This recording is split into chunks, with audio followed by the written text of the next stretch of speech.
Olá, seja bem-vindo à leitura da Bíblia 365. Hoje vamos continuar no dia 229, que é o dia 17 de agosto. Em Neemias, capítulo 12, versículo 27 até o capítulo 13, versículo 31. Para a dedicação do novo muro de Jerusalém, pediu-se que os levitas de toda a terra viessem a Jerusalém para auxiliar nas cerimônias. Deviam participar dessa ocasião alegre, com cânticos de ação de graça, com músicas de símbolo, harpas e liras. Os cantores foram reunidos da região ao redor de Jerusalém e dos povoados dos netofatitas. Também vieram de Bet-Gigal e das regiões rurais próximas de Geba e de Asmavete, pois os cantores haviam construído seus próprios povoados ao redor de Jerusalém. Primeiro, os sacerdotes e os levitas purificaram a si mesmos, depois purificaram o povo, as portas e o muro. Eu conduzi os líderes de Judá até o alto do muro e organizei 2 grandes coros. Um dos coros foi para o sul, pelo alto do muro, até a porta do esterco.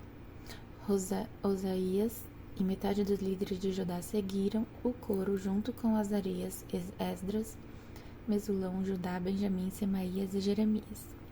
Depois deles vinham alguns sacerdotes que tocavam trombetas: Zacarias, filho de Jonatas, filho de Semaías, filho de Matanias, filho de Micaías, filho de Zacur, descendente de Asaf. Os companheiros de Zacarias eram Semaías, Azarel, Milalai, Gilalai, Maai, Natanael, Judá e Anani. Eles tocavam os instrumentos musicais prescritos por Davi, homem de Deus. O escribas Esdras ia à frente deles. Quando chegavam à porta da fonte, foram em frente e subiram pelos degraus que levavam até a cidade de Davi. Passaram pela casa de Davi e de lá foram até as portas das águas a leste. O segundo coro foi para o norte, no sentido oposto, para encontrar-se com o primeiro coro. Fui com eles e com a outra metade do povo pelo alto do muro, passando pela torre dos fornos até o muro largo, e depois desde a porta de Efraim até a porta antiga. Passando pelas portas do peixe e pela torre de Hananel e prosseguindo até a torre do Sem. Dali continuamos para a terra, para a porta das ovelhas e paramos junto à porta da guarda. Os 2 corais seguiram, então, para o templo de Deus, onde tomaram seus lugares. Eu fiz o mesmo junto com os líderes que estavam comigo. Acompanhamos os sacerdotes que tocavam trombetas: Eliaquim, Maaseías, Miniamim, Micaías, Elionai, Zacarias e Hananias. E os cantores Maaseías, Semaías, Eleazar, Uzi, Joanã, Malquias, Elão e Ézer. Eles tocavam e cantavam bem alto sob a direção de Jezraías. Naquele dia alegre foram oferecidos muitos sacrifícios, pois Deus tinha dado ao povo um motivo para se alegrar. As mulheres e as crianças também participaram da celebração e podia-se ouvir de longe a alegria do povo de Jerusalém. Naquele dia foram nomeados os homens encarregados dos depósitos para as ofertas e os primeiros frutos da colheita e para os dízimos. Eram responsáveis para recolher dos campos fora da cidade das porções exigidas pela lei para os sacerdotes e os levitas, pois todo o povo estava alegre com os sacerdotes e os levitas e com seu trabalho. Tanto eles como os cantores e os guardas das portas realizavam o serviço de seu Deus e o serviço de purificação, conforme Davi e seus filhos Salomão haviam ordenado. O costume de ter regentes de coro para dirigir os hinos de louvor e de ação de graças a Deus havia começado muito tempo antes, nos dias de Davi e Asaf. Por isso, agora, nos dias de Zorobabel e de Neemias, todo Israel trazia uma provisão diária de alimentos para os cantores, os guardas das portas e os levitas. Os levitas, por sua vez, entregavam uma porção daquilo que recebiam os sacerdotes, os descendentes de Arão.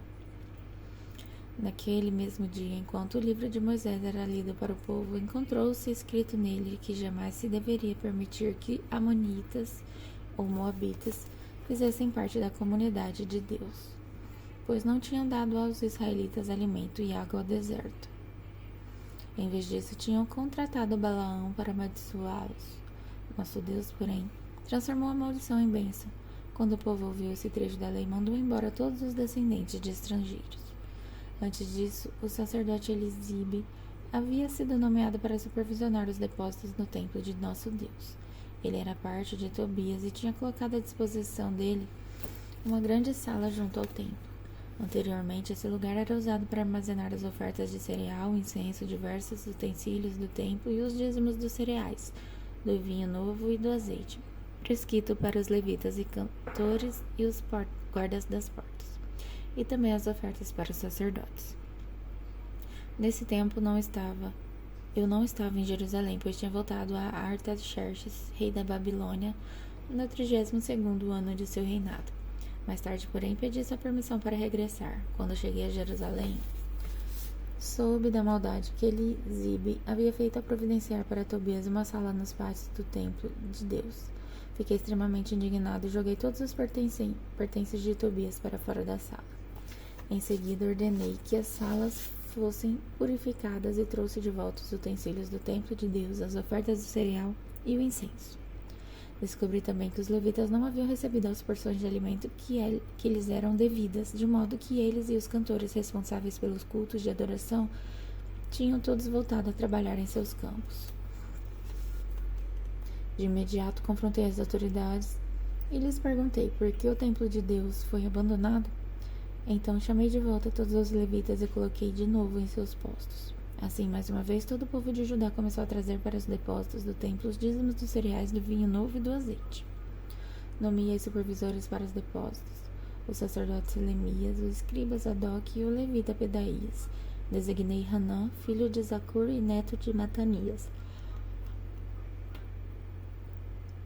para ser seu ajudante. Eles eram homens de confiança e ficaram encarregados de repartir as provisões entre seus colegas levitas. Lembra-te dessa boa obra, meu Deus, e não te esqueça de tudo que tenho feito com fidelidade pelo templo de meu Deus e pelo culto ali prestado. Naqueles dias, vi um homem de Judá trabalhando nas prensas de uvas no sábado. Também ajuntava os cereais que colocavam sobre jumentos e traziam vinho, uvas, figos e produtos de toda espécie a Jerusalém para vendê-los no sábado. Então se repreendi por venderem seus produtos nesse dia. Alguns homens de Tiro que moravam em Jerusalém traziam peixes e mercadorias de todo tipo. No sábado vendiam para o povo de Judá isso em Jerusalém. Assim confrontei os nobres de Judá e lhes perguntei: por que fazem tamanho mal, profanando o sábado?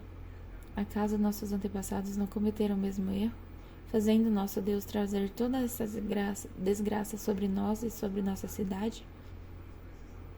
Agora vocês trazem ainda mais ira contra Israel ao permitir que o sábado seja profanado desse modo. Em seguida, ordenei que as portas de Jerusalém fossem fechadas nos dias antes do sábado, assim que começasse a escurecer, e só fosse aberta depois que o sábado tivesse terminado. Enviei alguns de meus servos para guardar as portas, a fim de que não entrasse nenhuma mercadoria no sábado. Os comerciantes e vendedores de vários produtos acamparam do lado de fora de Jerusalém 1 ou 2 vezes, mas falei duramente com eles. O que fazem aqui, acampados ao redor do muro? Se fizerem isso de novo, mandarei prendê-los. E essa foi a última vez que vieram no sábado. Então ordenei que os levitas se purificassem e guardassem as portas para manter o sábado como um dia sagrado. Lembra-te também dessa boa obra, ó meu Deus, tem compaixão de mim de acordo com teu grande amor leal. Nessa mesma época, vi que alguns homens de Judá haviam se casado com mulheres de Asdod, de Amon e de Moabe. Além disso, a metade de seus filhos falava a língua de Asdod ou de algum outro povo, mas não sabia falar a língua de Judá. Por isso confrontei esses homens e invoquei maldições sobre eles. Bati em alguns deles e arranquei seus cabelos. Também os fiz jurar em nome de Deus que não permitiriam que suas filhas se casassem com os filhos dos povos da terra, nem que as filhas deles se casassem com os filhos ou com eles mesmos. Não foi exatamente isso que levou Salomão, rei de Israel, a pecar? Perguntei-lhes. Não havia nenhum rei igual a ele entre as nações, e Deus o amou e o fez rei sobre todo Israel. Até mesmo ele, porém, foi levado a pecar por suas esposas estrangeiras. Como puderam, ao menos, pensar em cometer essa grande maldade e serem fiéis a Deus, casando com mulheres estrangeiras? Um dos filhos de Joiada, filho do sumo sacerdote Eliasibe, havia se casado com uma filha de Sambalate, o Horonita. Por isso o expulsei de minha presença. Lembra-te deles, ó meu Deus, pois profanaram o sacerdócio e a aliança dos sacerdotes e dos levitas. Assim, eliminei tudo que era estrangeiro e designei as tarefas específicas para os sacerdotes e os levitas. Também me certifiquei de que a provisão de lenha para o altar e os primeiros frutos das colheitas fossem trazidos nas datas estabelecidas. Lembra-te disso em meu favor, ó meu Deus. Agora em 1 Coríntios capítulo 11, versículo de 1 a 16. Sejam meus imitadores, como eu sou imitador de Cristo. Eu os elogio, porque vocês sempre têm se lembrado de mim e têm seguido os ensinamentos que lhes transmiti. Mas quero que saibam de uma coisa: o cabeça de todo homem é Cristo, o cabeça da mulher é o homem, e o cabeça de Cristo é Deus. O homem desonra sua cabeça se a cobre para orar ou profetizar, mas a mulher desonra sua cabeça se ora ou profetiza sem cobri-la. Pois é como se tivesse raspado a cabeça. Se ela se recusa a cobrir a cabeça, deve também cortar todo o cabelo. Mas, uma vez que é vergonhoso a mulher cortar o cabelo ou raspar a cabeça, deve cobri-la. O homem não deve cobrir a cabeça, pois ele foi criado à imagem de Deus e reflete a glória de Deus. A mulher, porém, reflete a glória do homem, pois o homem não veio da mulher, mas a mulher veio do homem. E o homem não foi criado para a mulher, mas a mulher foi criada para o homem. Por esse motivo, e também por causa dos anjos, a mulher deve cobrir a cabeça para mostrar que está debaixo da autoridade. Entre o povo do Senhor, porém, as mulheres não são independentes dos homens, e os homens não são independentes das mulheres. Pois, embora a mulher tenha vindo do homem, o homem nasce da mulher, e tudo vem de Deus. Julguem por si mesmos. É correto uma mulher orar a Deus em público sem cobrir a cabeça? A natureza não deixa claro que é vergonhoso o homem ter cabelo comprido? E as mulheres não se orgulham de seu cabelo comprido? Pois ele lhes foi dado como manto. Mas se alguém quiser discutir a esse respeito, digo simplesmente que não temos outro costume. E as outras igrejas de Deus pensam da mesma forma.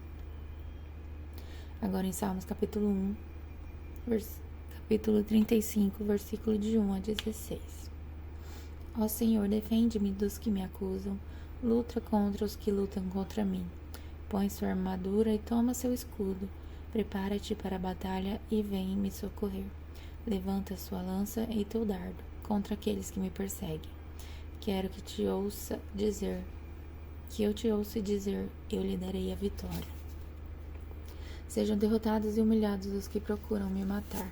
Recuem envergonhados os que planejam me prejudicar. Sopra-os para longe como palha ao vento, e que o anjo do Senhor os disperse. Torna o caminho deles escuro e escorregadio, e que o anjo do Senhor os persiga. Não lhes fiz mal algum, mas eles me prepararam uma armadilha. Sem motivo abriram uma cova para me pegar. Portanto, que venham sobre eles destruição repentina. Sejam pegos na armadilha que me prepararam. Sejam destruídos na cova que abriram para mim. Então me alegrarei no Senhor e exultarei, porque Ele me salva. Eu o louvarei com todos os ossos de meu corpo. Senhor, quem se compara a ti? Quem além de ti o indefeso das mãos do forte? Quem além de ti resgata o indefeso das mãos do forte? Quem protege o pobre e o humilde daqueles que os exploram? Testemunhas maldosas depõem contra mim e me acusam de crimes que não cometi. Pagam-me o bem com o mal e estou desesperado. Quando eles ficavam doentes, eu lamentava, humilhava-me com jejuns por eles, mas minhas orações não eram respondidas. Como se fossem meus amigos ou familiares, eu me entristecia, como se lamentasse por minha própria mãe. Mas agora, em minha aflição, eles se alegram, triunfantes, juntam-se contra mim. Pessoas que eu nem conheço me atacam. Agridem-me sem cessar. Zombam de mim e me insultam, rosnam e me mostram os dentes. E agora em Provérbios, capítulo 21, versículo de 17 a 18. Quem ama os prazeres ficará pobre, quem ama o vinho e o luxo nunca enriquecerá. Os perversos são castigados em lugar dos justos, e os desleais em lugar dos honestos. Até amanhã no dia 230.